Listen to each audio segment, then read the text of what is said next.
Yes. Good morning, dear students. Jai Shri Gurudev. Today we are going to discuss about chapter 2, Forms of Business Organization. Your first year PUC Business Studies. ವ್ಯವಹಾರ ಸಂಘಟನೆಯ ಆಧಾರಗಳು ಅದರಲ್ಲಿ ನಮಗೆ already ಗೊತ್ತಿದೆ.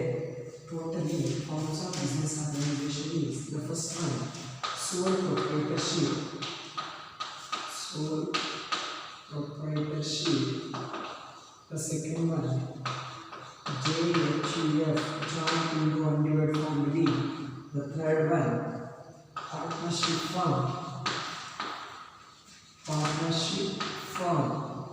The fourth one, cooperative society.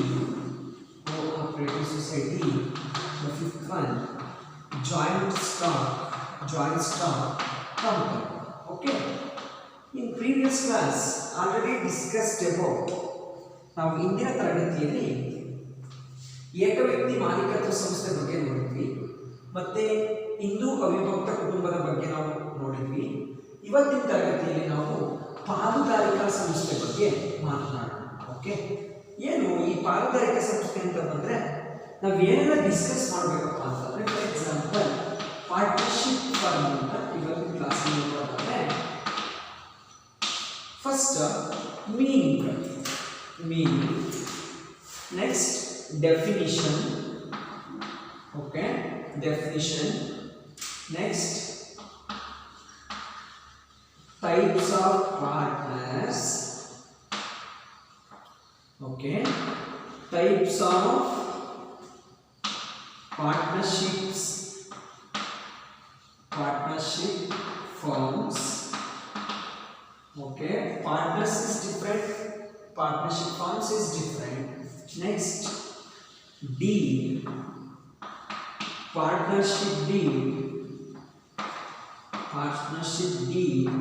meaning. Next, contents of partnership deal. Next, definition of the we get features of partnership. Next, contents is over. Merits and demerits of partnership. Okay na? Discuss about one by one. The first one ಏನು ಹೇಳಪ್ಪ ಅಂತಂದ್ರೆ, ಏನು meaning, ಪಾಲುದಾರಿಕಾ ಸಂಸ್ಥೆಯ ಅರ್ಥ ಏನಪ್ಪ ಅಂತಂದರೆ, in general meaning partnership firm is one of the forms of business organization. It means who engage two or more persons in a business. The term is partnership firm. ನೋಡಿ, ಯಾವುದೇ ಒಂದು ಪಾಲುದಾರಿಕಾ ಸಂಸ್ಥೆ ನಡೆಸಬೇಕು ಅಂತ ಅಂತಂದರೆ at least minimum numbers of members is 2. Okay, 2 members compulsory ಇರಲೇಬೇಕಾಗುತ್ತೆ. The term called as partnership firm ಅಂತ ಕರಿತೀವಿ. ಜನರಲ್ ಮೀನಿಂಗ್ ಆಗಿ ಡೆಫಿನೇಷನ್ ಅಂತ ಬಂತಂದರೆ, ಏನಪ್ಪ ಡೆಫಿನೇಷನ್ ಅಂತಂದರೆ, ಅಕಾರ್ಡಿಂಗ್ ಟು, ನೋಡಿ ಡೆಫಿನೇಷನ್ ಡಿಫರೆನ್ಸ್ ಅಂತ ಬಂದರೆ ಅರ್ಥಕ್ಕೂ ಮತ್ತು ವ್ಯಾಖ್ಯಾನಕ್ಕೆ ಬಹಳ ವ್ಯತ್ಯಾಸ ಇದೆ ನಮಗೆ. ಓಕೆ, ಅರ್ಥ ಅಂದರೆ ಜನರಲ್ ಮೀನಿಂಗ್ ನಾವು ಹೇಳ್ತೀವಿ, ಓಕೆ ಇದು ಹಿಂಗೆ ಅಂತ. ಬಟ್ ವ್ಯಾಖ್ಯಾನ ಅಂತ ಬಂದಾಗ ಅಕಾರ್ಡಿಂಗ್ ಟು, ಅವರ ಪ್ರಕಾರ, ಇವರ ಪ್ರಕಾರ, ಅವನ ಪ್ರಕಾರ, ಇವರ ಪ್ರಕಾರ ಅಂತ ನಾವು ಯೂಸ್ ಮಾಡ್ತೀವಿ. So according to Indian partnership act, according to Indian partnership act 1932 section 2 of 4, 1932 section 2 of 4, the agreement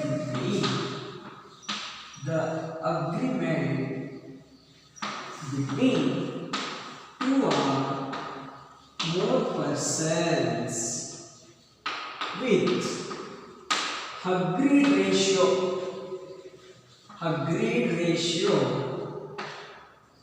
of profit and losses. Very simple. ನೋಡಿ ಏನಪ್ಪ ಡೆಫಿನೇಷನ್ ಆಫ್ ಪಾರ್ಟ್ನರ್ಶಿಪ್ ಅಂದರೆ, according to Indian partnership act, ಭಾರತದ ಪಾಲುದಾರಿಕೆ ಒಪ್ಪಂದದ ಕಾಯ್ದೆ 1932, column 2 and 4 sub column, the agreement of ಅಂದ್ರೆ contract between, deed between, agreement between 2 or more persons, 2 ಮತ್ತು ಎಲ್ಲಕ್ಕಿಂತ ಹೆಚ್ಚು ವ್ಯಕ್ತಿಗಳ ನಡುವೆ ಒಂದು ಒಪ್ಪಂದವನ್ನು ವ್ಯವಹಾರ ಮಾಡೋದ್ರಲ್ಲಿ ಒಪ್ಪಂದವನ್ನು ಮಾಡಿಕೊಂಡು with agreed ratio of profit and losses, their contributes different. For example, A is a partner and B is a partner, C is a partner. ನೋಡಿ, A contribute in a XYZ limited business. ಯಾವ XYZ limited company ಇದೆ. So ಈ XYZ limited owned by A, B and C. A and B and C is a partners. Okay, so A is a person, B is a person, C is a person. A is one of the partner, B second, third, C. Okay, 3 members partners in a XYZ limited. A contribute 1 lakh capital to running the business. B contribute 2 lakh contribute the capital to run the business. C contribute 50,000. Okay, according to their capital contributed, ಏನು ಅವರ ಪ್ರಕಾರವಾಗಿ ಕ್ಯಾಪಿಟಲ್ನ contribute ಮಾಡಿರ್ತಾರೆ, so ಅವರ ಬಂಡವಾಳಕ್ಕೆ ತಕ್ಕಂತೆ A agri ratio 1, B agri ratio 2, C agri ratio 1, 2:1:2:1. Okay, ನಾವು ಅವ್ರು ಏನು ಕಾಂಟ್ರಿಬ್ಯೂಟ್ ಮಾಡಿರ್ತಾರೆ, ಸೊ ಅದರ ಪ್ರಕಾರವಾಗಿ ನಾವು ಏನು ಮಾಡ್ತೀವಿ, ಪ್ರಾಫಿಟ್ ಅಂಡ್ ಲಾಸಸ್ನ ಶೇರ್ ಮಾಡ್ತೀವಿ. ಇದು ನಮ್ಮ definition of partnership firm. Next, features of partnership. ಏನು ಫೀಚರ್ಸ್, ಲಕ್ಷಣಗಳು ಏನೇನು? ಮುಖ್ಯವಾಗಿ ಏನೇನು ಲಕ್ಷಣಗಳು ಬರ್ತಾವಪ್ಪ ಅಂತಂತಂದರೆ ಪಾರ್ಟ್ನರ್ಶಿಪ್ ಫಾರ್ಮಲ್ಲಿ ಇಷ್ಟು 1 by 1. ನಾನು ಫಸ್ಟು 1 by 1 ನೋಡ್ತಾ ಹೋಗೋಣ. First one, formation. ನೋಡಿ, ಇದು ಎಲ್ಲದೂ ಕಾಮನ್. ಎಲ್ಲಿವರೆಗೂ ನೋಡಿ, sole trading concern, formation, closure. Next ನಿಮ್ಮ joint Hindu undivided family formation, closure. Next partnership formally formation ಇದೆ starting. Second one, 2 or more person. Third one, profit and loss is shared equally. Fourth one, mutual agency. The fifth one, mutual agency. Fifth one,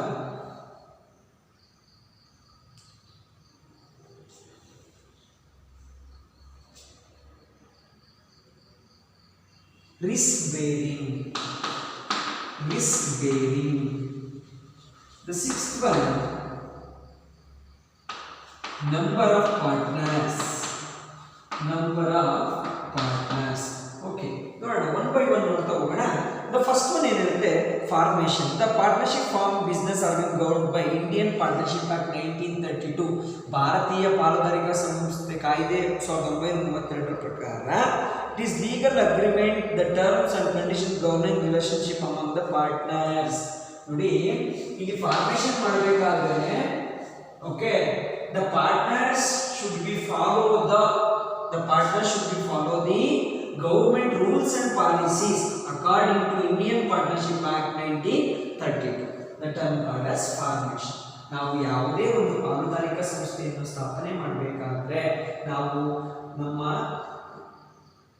ಸರ್ಕಾರದ government ಏನೇನು rules ಇದೆ ಅದನ್ನು ನಾವು follow ಮಾಡಬೇಕು. ಯಾಕಂದರೆ 1932 ಭಾರತೀಯ ಪಾಲುದಾರಿಕಾ ಕಾಯ್ದೆಯಲ್ಲಿ ಇದನ್ನು ಹೇಳಿದ್ದಾರೆ. ಓಕೆನಾ. Next, 2 or more persons. It is important concept, important features of partnership firm. ನೋಡಿ, ಏನಪ್ಪ 2 or more persons ಅಂತಂದ್ರೆ, when commencing the partnership firm, at least the minimum numbers of members is 2. In case is 1 person, ಇದ್ರೆ ನಾವು ಅದನ್ನು ಏನಂತ ಕರಿತೀವಿ ಅಂತಂದ್ರೆ ಸೋಲ್ trading concern ಅಥವಾ ಏಕ ವ್ಯಕ್ತಿ ಮಾಲೀಕತ್ವ ಸಂಸ್ಥೆ ಅಂತ ಕರಿತೀವಿ. But when commencing the partnership firm, at least it should be minimum numbers of members is 2. Okay, 2 or more person. Next, profit and losses share equally. According to Indian partnership act 1932 section 2 of 4, its agreement or deal, the profit and losses sharing equally according to their contributed capital of the among the partners. ಯಾರ್ಯಾರು ಎಷ್ಟೆಷ್ಟು capital ಕೊಟ್ಟಿರ್ತಾರೆ ಅದು ಇಷ್ಟಿಷ್ಟು ನಾವು ಲಾಭ ಬಂದಾಗ ಹಂಚ್ಕೊಳ್ತೀವಿ ಅಂತೇಳಿ ಆ ಒಪ್ಪಂದದಲ್ಲಿ ಬರೆದಿರ್ತಾರೆ. ಸೊ ಅದನ್ನೇ ನಾವು profit and losses share equally ಅಂತ ಕರಿತೀವಿ.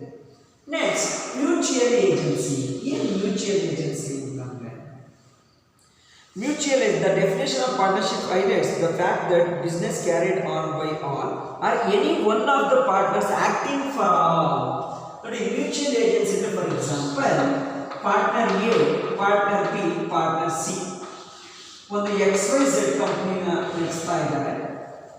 ಈ ಪಾರ್ಟ್ನರ್ಶಿಪ್ ಫಾರ್ಮ್ನ ಆಡಳಿತ ವ್ಯವಸ್ಥೆನ ಎಲ್ಲರೂ ಕೂಡ ನೋಡ್ಕೋಬಹುದು, ಅಥವಾ ಎಲ್ಲರ ಪರವಾಗಿ either taking the business administration B, partner B or partner C or E. ಅದಕ್ಕೆ acting for all, otherwise any one of the person acting themselves ಅಂತ ಹೇಳ್ತಾರೆ. ಓಕೆನಾ? ನೋಡಿ, ಮ್ಯೂಚುವಲ್ ಏಜೆನ್ಸಿ ಅಂತಂದ್ರೆ ಯಾವುದೇ ಒಂದು ಪಾಲುದಾರಿಕೆ ಸಂಸ್ಥೆಯಲ್ಲಿ ಎಲ್ಲಾ ಪಾಲುದಾರರು ಪಾಲ್ಗೊಳ್ಳಬಹುದು ಆಡಳಿತಾತ್ಮಕವಾಗಿ. ಆದರೆ ಅದು ಸಾಧ್ಯವಾಗದಿದ್ದರೆ ಆ ಪಾಲುದಾರರು ಯಾರೊಬ್ಬರಾದರೂ ಕೂಡ ಆಡಳಿತಾತ್ಮಕ ವ್ಯವಸ್ಥೆಯಲ್ಲಿ ಪಾಲ್ಗೊಳ್ಳಬಹುದು. ಅದನ್ನೇ ನಾವು ಮ್ಯೂಚುವಲ್ ಏಜೆನ್ಸಿ ಅಂತ ಕರಿತೀವಿ. ನೆಕ್ಸ್ಟ್ ರಿಸ್ಕ್ ಬೇರಿಂಗ್, ನಷ್ಟವನ್ನು ಅನುಭವಿಸೋದು. ಏನು ರಿಸ್ಕ್ ಬೇರಿಂಗ್ ಅಂತಂದ್ರೆ, the partners bear the risk involve running business a team. ನೋಡಿ, ಇಲ್ಲಿ ಪಾರ್ಟ್ನರ್ಶಿಪ್ ಅಂತ ಬಂದ ತಕ್ಷಣ ಟೀಮ್ ವರ್ಕ್ ಇರುತ್ತೆ. ಇನ್ ಕೇಸ್ ಸೋಲ್ ಪ್ರೊಪ್ರೈಟರ್ಶಿಪ್ ಅಂತಂದ್ರೆ ಸಿಂಗಲ್, ಜಾಯಿಂಟ್ ಇಂಡಿವಿಜುವಲ್ ಫ್ಯಾಮಿಲಿ ಅಂತಂದ್ರೆ it's related to family members and co partners. But in this case there are n number of partners in the firm. Okay, it's a team work. When, for example, very simple, risk bearing ಅಂತ ಇದೆ. Okay, risk bearing ಗೆ best example ನೋಡಿ, ಒಂದು ಪ್ಯಾರಗನ್ slipper ಒಂದು company ಇದೆ, ಪ್ಯಾರಗನ್. So ಈ Paragon ಕಂಪನಿಯಲ್ಲಿ the partners are MNO ಅಂತಕ್ಕಂಥ partners, different partners. So the Paragon company is started 2018, in the year of 2018. But 2018 is invested capital invest ಎಷ್ಟು ಮಾಡಿದ್ದಾರೆ ಅಂತಂದ್ರೆ 2 lakh ಇನ್ವೆಸ್ಟ್ ಮಾಡಿದ್ದಾರೆ. ಸೊ ಅವರಿಗೆ 1.25 lakhs ಪ್ರಾಫಿಟ್ ಬರುತ್ತೆ. Next 2019 they invest 3 lakhs, 2.50,000. So 2020 they invest 4 lakh of Paragon company, the both among the partners, but the profit is 4,50,000. ನೋಡಿ, ಈ 3 cases ಅಲ್ಲಿ ನಾವು ಯಾವುದು ಕೇಳಬಹುದು ಅಂತಂದ್ರೆ 2018 ಅಲ್ಲಿ 2 ಲಕ್ಷ ರೂಪಾಯಿ ಇನ್ವೆಸ್ಟ್ ಮಾಡಿದ್ರು ಪಾರ್ಟ್ನರ್ಶಿಪ್ ಫರ್ಮ್. ಸೊ ಅವರಿಗೆ ಸಿಕ್ಕಂತದ್ದು 1,25,000. ಇನ್ನು 75,000 ರೂಪಾಯಿ ಏನಾಯ್ತು? ಲಾಸ್, ನಷ್ಟ ಆಯ್ತು. ನೆಕ್ಸ್ಟ್ 3 ಲಕ್ಷನ 2019 ಇನ್ವೆಸ್ಟ್ ಮಾಡಿದ್ರು, 3 ಸೇರಿ. ಸೊ 2,50,000 ಪ್ರಾಫಿಟ್ ಬಂತು. So the 50,000 is what? Loss. It's decrease the business, decrease in business. So next 4 lakh they invested 4 lakh, all the partners in 2020, the profit is 4,50,000. So 50,000 is extra profit. Nodi, is such case 2 years is loss, 1 year is profit. The time risk is arises, ನಷ್ಟ ಅಂತಕ್ಕಂಥದ್ದು ಏನಾಗುತ್ತೆ? ಬರುತ್ತೆ. So ಅವಾಗ ಏನು ಮಾಡಬೇಕು? 3 partners ಜಾಸ್ತಿ loss ಆದಾಗ, profit ಬಂದಾಗ ಎಷ್ಟು ಖುಷಿ ಪಡ್ತಾರೆ, ಲಾಸ್ ಆದಾಗ ಕೂಡ ತಮ್ಮ own liability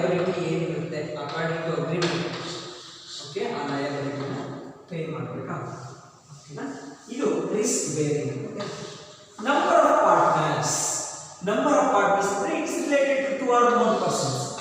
When startup of a partnership firm, the at least minimum numbers of members is 2 numbers of persons. Okay. Next, move on to types of partners. Types of partners. Types of partners. ಯಾರೆಲ್ಲ ಬರ್ತಾರೆ types of partners ನೋಡೋಣ one by one. First one, types of partners. Types of partners. The first one, active partner.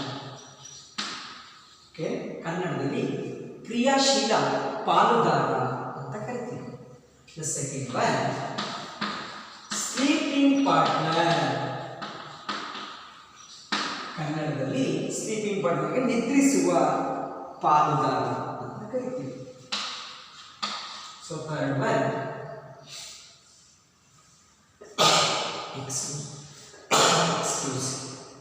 Secret partner. Secret partner. So fourth one, minor partner. ಇದು example important question ಆಗುತ್ತೆ. 2 mark ಕೇಳಬಹುದು, ಇಲ್ಲ 4 mark ಕೇಳಬಹುದು. Explain the types of partners.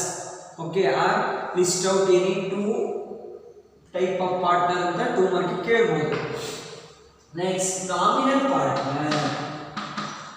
Nominal partner. Next, partner by estoppel. Partner by estoppel. Okay, dear students, types of partners is classified majorly. The first one active, second one sleeping, the third one secret, the fourth one minor partner, fifth one nominal, sixth one partner by estoppel. ಈಗ ಒಂದೊಂದೇ ನೋಡ್ತಾ ಹೋದ್ರೆ ಏನು ಹೇಳ್ತಾರೆ? Active partner is A type of partner, participates in partnership activities ಅಂತ ಕರಿತೀವಿ. Participate in management activities in a firm. ಯಾವಾಗಲೂ active ಆಗಿರ್ತಾನೆ. Okay, for example, A B C is A partners. A is A active partner, B is A sleeping partner, C is A nominal partner.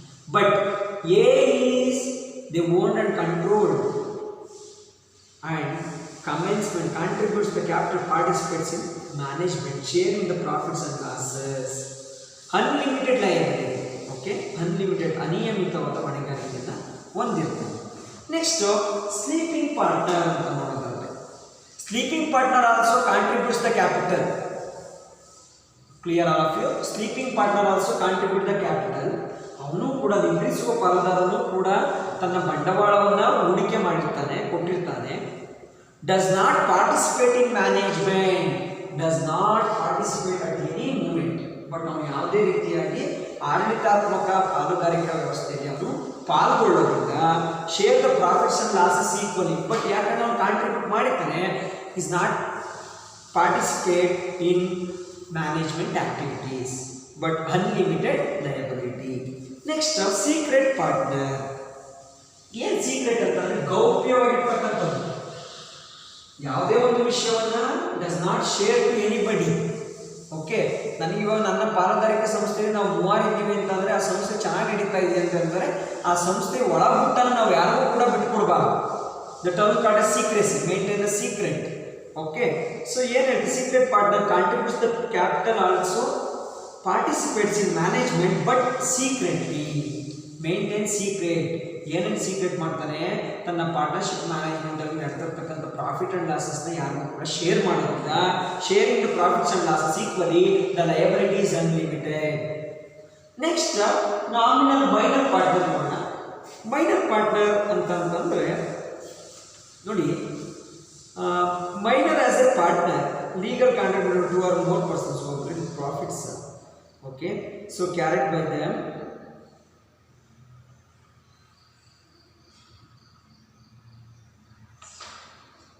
But minor partner ಅಂತಂದ್ರೆ does not across 18 years 18 years 18 ವರ್ಷ ಪೂರೈಸದೇ ಇರುವಂತಹ ಪಾಲುದಾರರನ್ನು ನಾವು minor partner ಅಂತ ಕರಿತೀವಿ. So they contribute capital, okay, and profits and losses shared equally, unlimited liability. Next, nominal partner. ಏನು nominal? ನಾಮ ಮಾತ್ರ ಪಾಲುದಾರ, ಹೆಸರಿಗಷ್ಟೇ ಪಾಲುದಾರ, ನಾಮ ಮಾತ್ರ ಪಾಲುದಾರ. Does not contribute the capital, ಇನ್ನು ಯಾವುದೇ ರೀತಿ ಬಂಡವಾಳವನ್ನು ಇನ್ವೆಸ್ಟ್ ಮಾಡಲ್ಲ. Does not participate in management, ಬರಲ್ಲ. General does not share the profit and losses but unlimited liability. It's nothing but membership only. Okay, share ಆಗಿಬಿಟ್ಟು ಕೊಡ್ತಾರೆ ಪಾಲುದಾರಿಕೆ ಸಂಸ್ಥೆಯಲ್ಲಿ. Does not participate in any events, any activities of the partnership firm. ನಾಮ ಮಾತ್ರ ಪಾಲುದಾರ ಅಷ್ಟೇ. Next, partner by estoppel. Does not contribute any capital, does not participate in management, does not share profits and losses but unlimited liability. So partner by holding out, does not participate in management, does not contribute the capital, does not profit and losses equally. So unlimited liability. Okay, so these are all major types of partners. Next, move on to types of partnerships. ನೋಡಿ, ನೀವು ಎಕ್ಸಾಮಲ್ಲಿ confusion ಮಾಡ್ಕೋಬಾರ್ದು. Types of partner is different, types of partnerships is different. Okay, types of partnerships ಅಂತಂದರೆ ಯಾವ್ದು ಬರುತ್ತೆ? Partnership at will on the basis of duration, time ಮೇಲೆ ನಾವು, ಮತ್ತು particular partnership on the basis of liability ಮೇಲೆ ನಾವು ಏನು ಮಾಡ್ತೀವಿ? 4 ಭಾಗಗಳಾಗಿ ನಾವು ಪಾರ್ಟ್ನರ್ಶಿಪ್ಪನ್ನು ವಿಂಗಡಣೆ ಮಾಡ್ತೀವಿ. Will discuss about next class. Okay, thank you, have a good day. In next class, we will discuss types of partnership firms, what is meant by deed, partnership deed meaning according to Indian Partnership Act. Next, contents of partnership deed, merits and demerits of partnership firm. Thank you all. Have a good day.